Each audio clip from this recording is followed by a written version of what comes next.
for, just to calm the mind after lunch, after our break, to bring the mind back onto focus. Let's do a few moments of breathing meditation, 2 or 3 minutes, and then we'll continue.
So now for the second part, second and last part, second part for today, but last part altogether.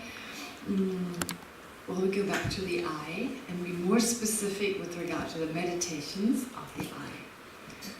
And as you remember, yesterday I talked about interdependence, dependent arising. Why? Because, as I said before, our sense of the eye is such that it seems that the eye is intrinsic in the aggregates, as in like it's not dependent on anything, it's just there. I kind of implied that also in the meditation. For instance, what did I say? I say when we see an object that we think is nice, how does that process of calling it nice come about? We label it nice, we say it's pleasant. Why? Because in relation to a certain feeling arising in our mind, a pleasant feeling, we then call the object pleasant. So it's in relation to that pleasant feeling that I call it pleasant. It's not independently pleasant, it is in relation or in dependence on the feeling that I call it that. But before long, it seems to be pleasant without me calling it that. I'm not aware that my mind actually just calls it that because I have a certain emotional response to it. It seems I call it that because it is truly pleasant. Does that make sense? If that were the case, that it's truly pleasant, and I'm just recognizing it as such. Everyone should see it as pleasant, but not everyone does. Not everyone does. So intellectually, we know, as in like, beauty lies in the eyes of the beholder. Is there something in Hebrew? Yeah. Oh, there you go. This is something. So there you go, right? That's an intellectual. We understand this on a course level. We actually understand that, especially with beauty and ugliness, etc.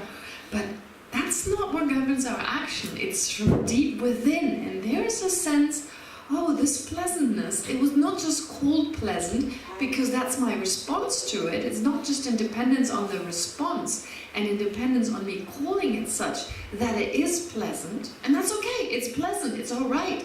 That's what makes it pleasant. It's conventionally pleasant. Conventionally means I call it that, or I think of it as such in dependence on my emotional response to it. Right? That's it. So it's not inherently pleasant. Inherently means it's within it to be pleasant. It's got nothing to do with anything else. It just is pleasant.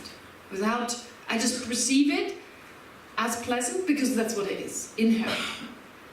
I call it that because in relation to me, it is in relation to, I don't know, in relation to a cloud.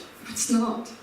In relation to a tree, it's not. It's neither pleasant nor unpleasant. There's no emotional response of being pleasant. So therefore, in relation to that, or for that tree, it's nothing. But for me, from my perspective, that's what it is. All right. And that is true for everything. That is true for everything. In relation to me, you're other. In relation to me, you're other. In your relation to you, I'm other. And this is other in your I. Right? And that's it. It's only I, because from everything else, and differentiated from everything else, I say I when I refer to my body or to my mind. And that's it. So there's no real intrinsic I here that's like independently arisen. That's intrinsic within me. It's just what I say I when my hand moves, right? My arm is moving now. And part of a mind, some type of mind, kind of wants the arm to move. There's parts of the brain that are responsible for that. So there are certain parts of the body that are responsible for the movement of my hand. And therefore I say I move. But there's no I separate from the parts that do the movement. And I just label I on the basis of that. That's it. Right? But there's a sense, oh, there is the arm moving, there's this part of the brain, all that takes place, but there's also some I that is also kind of moving now, whatever that is. And that is the extra, that's what's extra. And that's the one we get attached to. To the mere conventional, there's not enough to get attached to. There's no basis for attachment, for craving, etc. It's just a merely conventional, a merely named one. So anyway, the whole point here is to understand that things appear to be inherent, like independently this, that, and the other. So whatever appears to us, it basically appears to exist independently. The I, the mind, the body, you, good, bad, all this. So to understand that nothing can exist that way, dependent arising is explained. Because if you perceive it to be independently existent, obviously dependent arising or dependent existence is the counterforce. Why dependent arising? Why not dependently existing? You may wonder. We say dependent arising. We don't say dependently existing. Pardon? Yeah, well, because exactly, when you say it dependently arises, not only does it include dependent existence, it also explains how it came to be. If you just say dependent existence, it doesn't explain how it actually came to be. So the word dependent arising includes both processes. The fact that it exists in dependence. Why? Because it arose in dependence. So it's like one bird with two stones. No, two birds with one stone. Two birds with one stone. So, but basically also the word arising, it also implies, actually the whole term is 电境者和中文, which means arisen in dependence and in relation or connection to other things. That's what it literally means. But then the short version is 电中, so that means dependently arisen. So I'm just giving the Tibetan word. I did it as fast as you speak Hebrew, so just as I can. Yes? I just want to comment that in Hebrew we actually translate it as dependent existing. You We do? don't have the term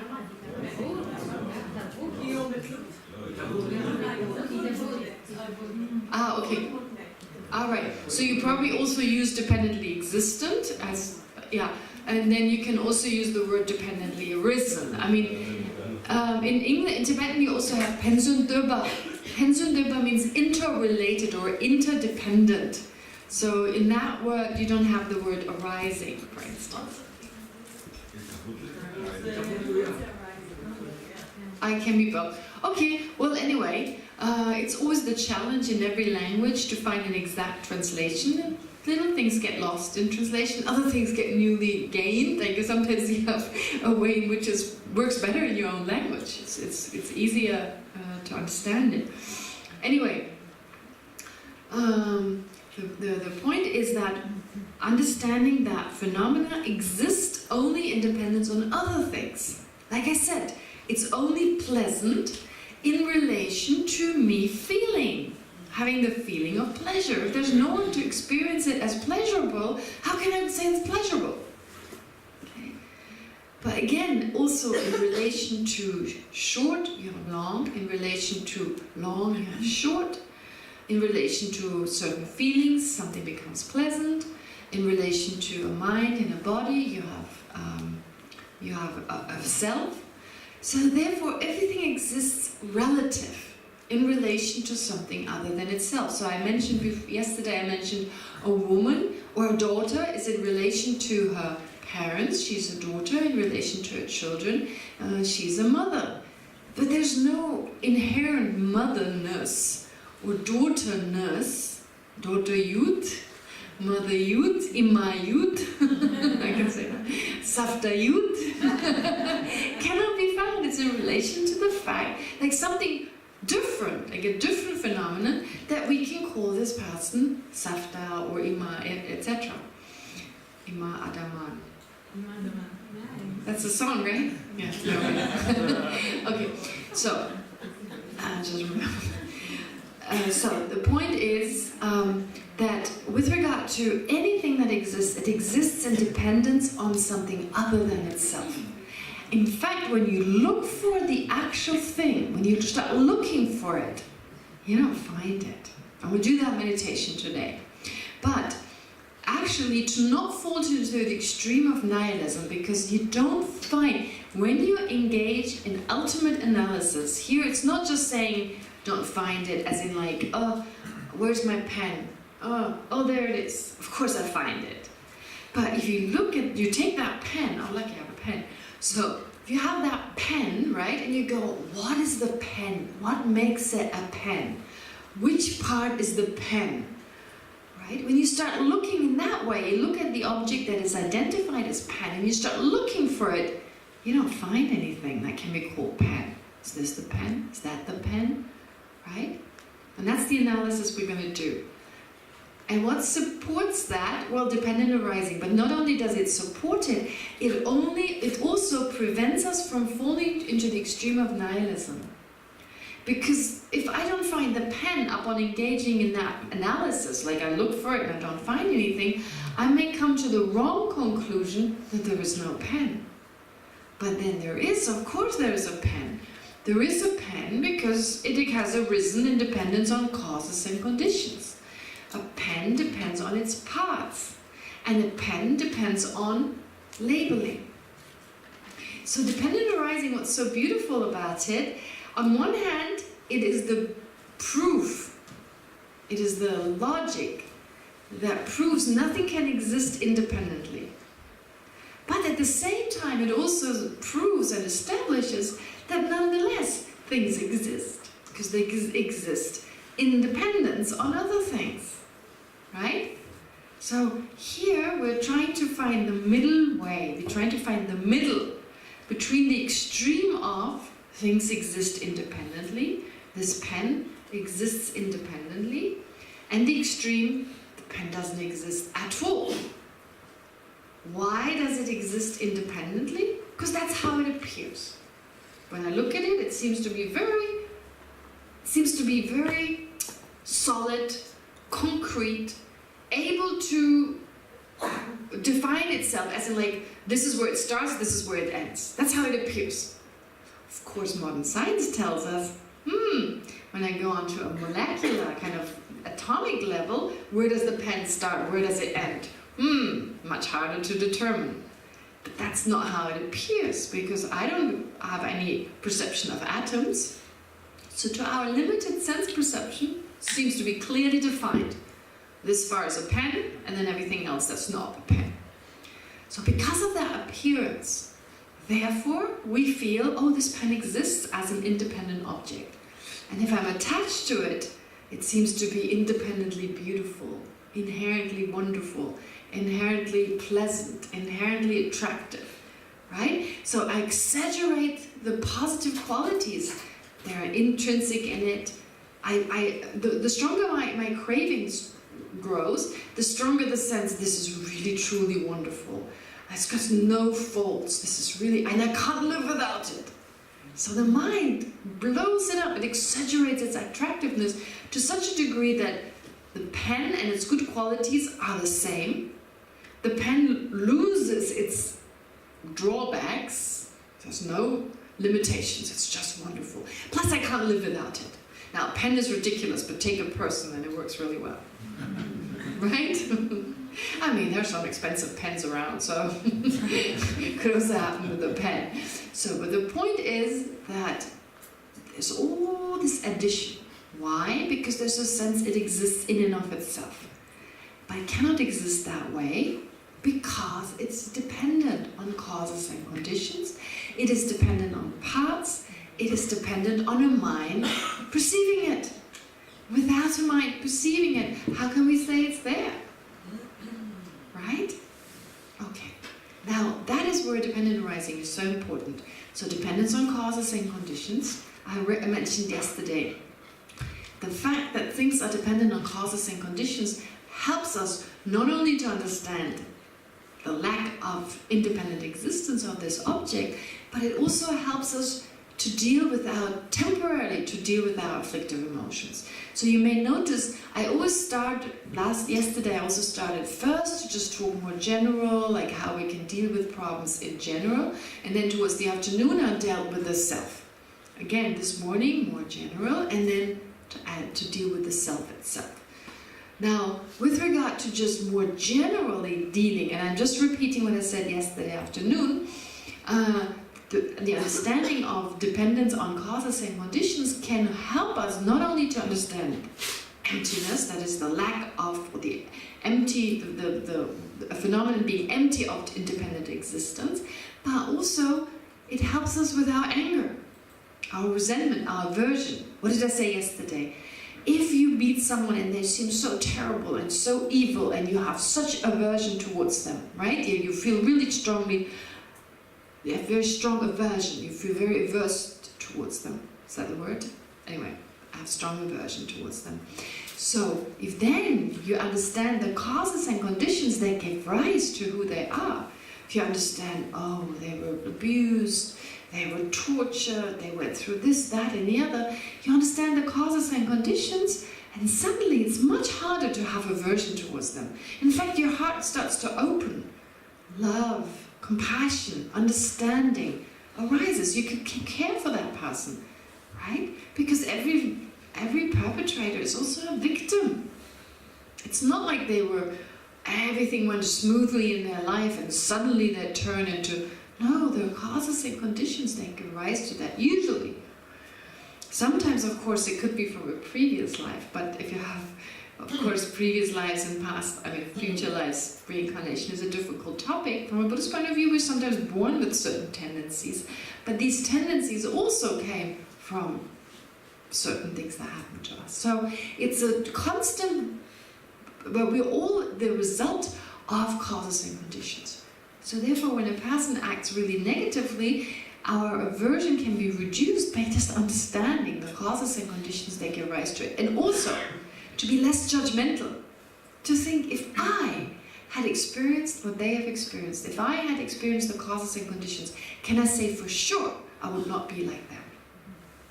Can I say for sure? Because if you can say that for sure, you probably have a sense that you're independent.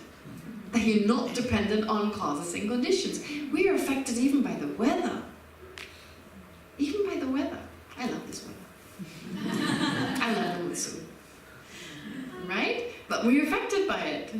Whether it makes us grumpy or happy or, it just affects our body, affects our mind. So we're affected by everything around us. We're interdependent. Therefore, if there are certain circumstances, we can actually turn into a nasty person because of the causes and conditions. So our will is just one aspect, and if it's not strong enough, who knows? Also with pride, with arrogance. We're arrogant about qualities that depend on so many people. So I should be arrogant with all these people. Kind of like that arrogance I should feel for all the people. I don't know how that works, but like, oh, I'm so full of all of you.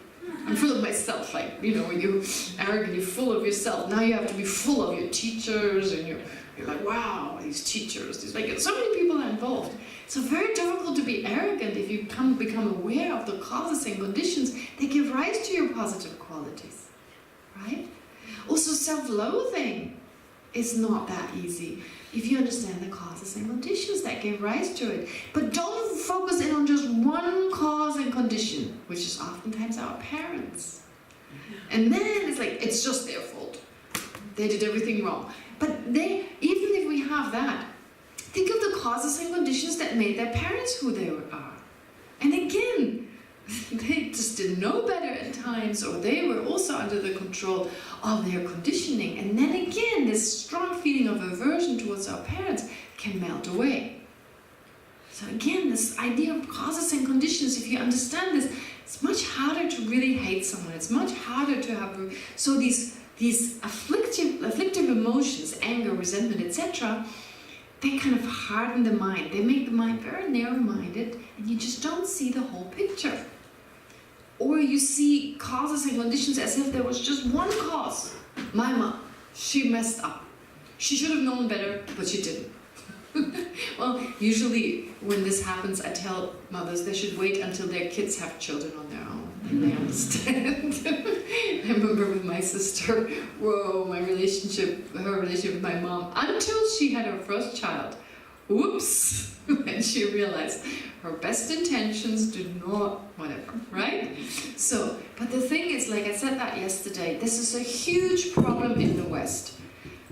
Taking Freud to an extreme the way we've done, taking it to the extreme we have done. And honestly, with the Tibetans, they were such a good example for me, because sometimes they were abused by their parents. They had abusive step-parents. And they were always they were so used to thinking, well, my parents have also done good things. My mom carried me in her belly for 9 months. That is so long, it's so difficult. All the hardship she went through. So they are so used to thinking of the good stuff that they're not totally obsessed about the negative things, and they have a much more balanced relationship with their parents. They may not be around them all the time, but there's no aversion. Right? There's no aversion, and this thing that harms them the most, feeling like you're a permanent victim, because you can't change the past.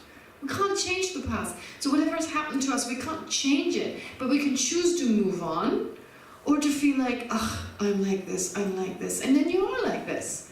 Because who we are is actually just a collage of thoughts. I'm like this, I'm like that, I'm like this, I'm like that. It's just whatever you think you are, that's who you become. If you tell yourself often enough. That's why meditation works. I have Buddha nature. I can be better. Right? And then people start changing. So just thinking, I'm like that because I was messed up by my mom. I mean, come on, let's move on. Like, whatever happened in the past, our parents didn't know better. They tried their best, but you know, they probably were raised in a way that they were conditioned by that. They had their problems. I mean, really, it's just see the whole picture. So this is dependence on causes and conditions.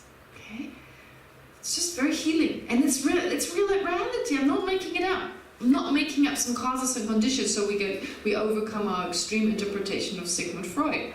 Right? It's true. That's number one. And then number two, dependence on parts. Everything depends on parts. So there can't be any independent person, because what is the person? What is the I? There's mind, there's different types of mind, there's different types of body, different parts of the body. So what is the I? Which part of it is exactly? Does it exist totally separate from mind and body? Then we should be able to find it. You should be able to take away a person's body and mind and very clearly see, oh, that's the I. But again, that doesn't work. And so which of the parts is it? We're going to do this meditation in a while, but just to complete those three types of dependence. So just to remind you, so we talk about interdependence or dependence just from the point of view of being relative, saying in relation to a body, you call someone a woman. In relation to parents, you call someone a daughter or a son. In relation to a broomstick, this is short. In relation to a matchstick, this is long. Okay? In relation to, I don't know, something uglier, something is beautiful. In relation to Indian weather, this is cold. In relation to German weather, this is warm. Okay? So, warm, cold and hot, etc., it's all relative in relation to something other than itself. That's one way of looking at dependence. Another way is to look at dependence from the point of view of the three types of dependence. Dependence on causes and conditions, dependence on parts. And parts doesn't necessarily mean spatial parts. It also means attributes. It means moments in time. Right? There are moments in time. There's a first moment of a person, second moment of a person, third moment of a person. And the person being ever changing, right? So it's very difficult to see something more solid if you just see the fact that things are changing all the time. What is there so solid and concrete if it's constantly changing? My mind is constantly changing, my body is constantly changing, so, and the other person too. Again, understanding parts means you understand that they're made of parts, with each being slightly different than the one before, slightly different, so we don't notice the difference. But honestly, the fact we age, right? There's only two possibilities. Either we age all the time, we change all the time, or maybe just once a week, or once a year. There'll be that dreaded day, maybe our birthday. 5 more wrinkles. Black Friday. Black Friday, right? Yeah. Black Friday, everything is cheaper, but a lot more wrinkles. Whoops, that'd be terrible, right? Wouldn't it be horrible to age like that? Oh no, today I'm still pretty. I'm gonna meet a guy or something. From tomorrow onwards I have more wrinkles. Right? It doesn't happen like that. The course changed, like getting more wrinkles, you know, what's it called? Gravity. Gravity taking over and pulling everything down, right, when it's looser. Well, all of that is because it's changing all the time, because things are changing all the time, they're never the same. So you see already, the sense of solidity can be loosened if you just think about the fact that each thing consists of moments, with each moment changing. And although the changes are not obvious to us, they're there. Otherwise we wouldn't age.